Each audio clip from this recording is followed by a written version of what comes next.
Welcome back. So where I left off, we said that I was going to throw a ball, and I threw it at an angle of 45 degrees to the ground. Let me draw the ground in green, as hopefully the ground is. That looks more like green water, but I think you get what I'm saying. So I throw a ball at a 45-degree angle, and I throw it at, what did I say? Oh, no, I think it was 10 meters per second.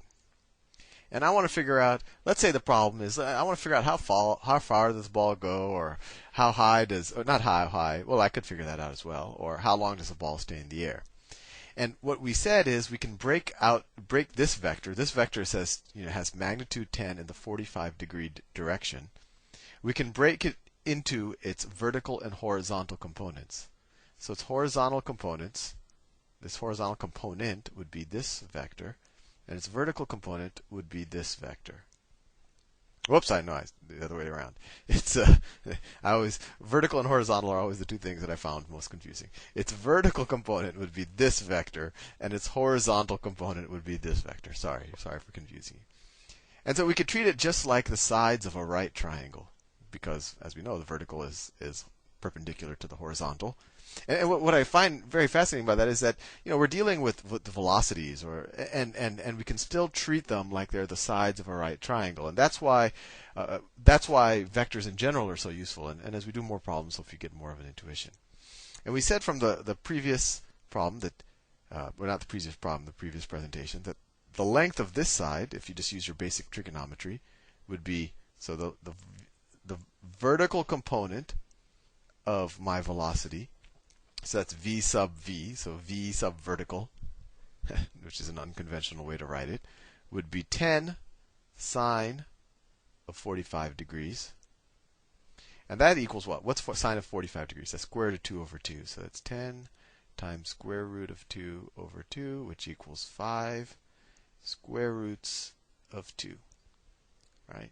And the horizontal component of my velocity is 10 cosine 45 degrees. And once again, to figure out this and this, we just use SOHCAHTOA. We just said that the vertical velocity over the hypotenuse is equal to the sine of 45 degrees, and then we just rearranged it to get this. And we said that the horizontal velocity over the hypotenuse is equal to the cosine of 45 degrees. And then we solved it to get this. We solved for the horizontal velocity. And then this also equals 5 square roots of 2. So what can we do now? Well, this is what I find to be the really interesting part. If we wanted to figure out how long does the ball stay in the air, the only thing that's keeping the ball from staying in the air forever is gravity, right? Gravity is what's bringing the ball back down to the ground, and gravity only works in the vertical direction, right? Gravity only works. I don't like this color. Gravity only works in the vertical direction, always pulling directionally down. Always pulling directionally down at 10 meters per second squared. So what we can do is we can break this problem up into two problems. We can say, well, this ball is going to stay up in the air just as long as a ball that was thrown straight up, with the same vertical velocity. This ball is going to stay up in the air for the same amount of time as something thrown up straight up at 5 square roots of 2 meters per second. And I want you to think about that, because that's actually, at least when I first learned it, wasn't intuitive, and the more you think about it, it kind of becomes intuitive. And then you might want to experiment with it. A ball that's thrown at an angle will stay up. Well, let's say a ball that's thrown at an angle that gets as high as, let's say it gets as high as 500 meters. Let's say I throw a ball, and this is the motion of the ball. So let's say this is the path of the ball. The ball looks like this, right? And let's say the highest point that the ball traveled, let's say this is 500 meters, right? That would be more like a cannonball or something. I can't throw a ball 500 meters high. So this is the ball that's actually thrown at an angle, right? It travels some distance along the ground. What I'm saying is that this ball is going to stay in the air the exact same amount of time as a ball that does this. And this is 500 meters. That's interesting. So it doesn't matter what the horizontal It doesn't matter what my horizontal. The difference between these two balls, and I should probably use different colors. The difference between this ball, which is thrown at a steeper angle, than this ball, which is thrown at kind of a more, it looks almost like a 45-degree angle, is that this ball's horizontal velocity, its velocity in this direction, was lower. This ball had a much better horizontal velocity. But the time that they stay in the air, and once again we're assuming nothing about air resistance or anything, the time they stay in the air is exactly the same. That's really interesting. Another way to think about it is if I'm on a cliff and I just drop a ball and it just goes straight down on a 500-meter cliff, that ball is going to take the same amount of time to hit the ground. It's going to take the same amount of time to hit the ground as if another ball that was moving, let's say it was moving, it only had horizontal motion. So the second ball goes like this, right?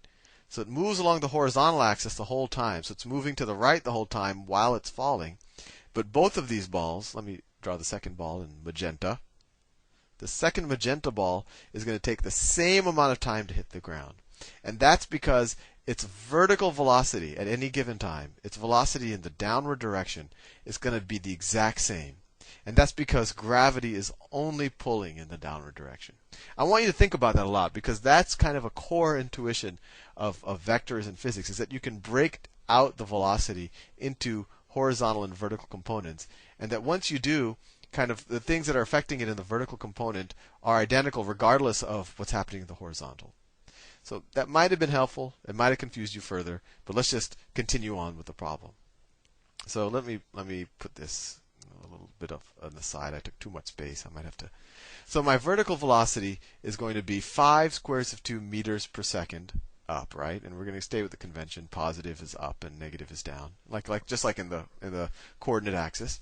So how long is it going to stay in the air? If I throw a ball straight up at 5 squares of 2 meters per second, how long is it going to stay in the air?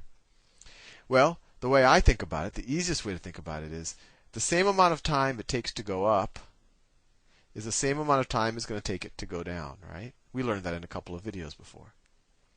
So how long is it going to take it to go up? Well, to go up, it's going to start at this speed, 5 squares of 2, and then at the top, when it's at the top, it's going to have 0 speed, right? It's going to have 0 speed. So it's going to decelerate from 5 squares of 2 to 0 in some amount of time. And here we could just use the very simple equation. Change in velocity is equal to acceleration times time.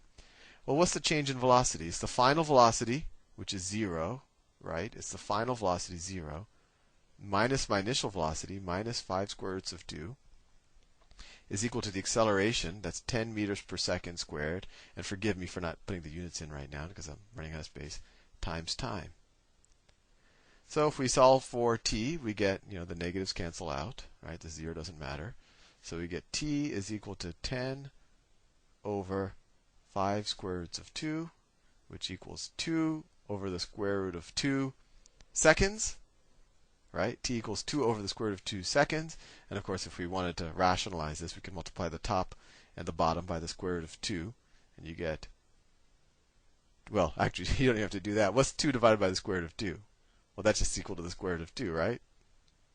Because the square root of 2 times the square root of 2 is, of course, 2. So it takes a square root of 2 seconds. But is that the total time that the ball's in the air? No, that's the amount of time it takes for the ball to go to its highest point. It takes square root of 2 seconds, right? To go to its highest point. But then it's going to take the exact amount of time to come back down. So the total time in the air is going to be the total time in the air, and I know I'm doing this very messy. The total time in the air is 2 square roots of 2, just 2 times this. Because it takes the same amount of time to go up as it does to come down. And it might be confusing, but all I did is I figured out the vertical component of the velocity using some basic trigonometry. And then I said, well, it's going to decelerate with gravity. And over that time, when it's going up, however long it takes, it's going to be going from that 5 square roots of 2 meters per second to 0. So how long does it take to decelerate from 5 square roots of 2 to 0, given that I'm decelerating with gravity, given that I'm decelerating at 10 meters per second squared? And it takes us 2 square roots of 2 seconds. I will continue this in the next video.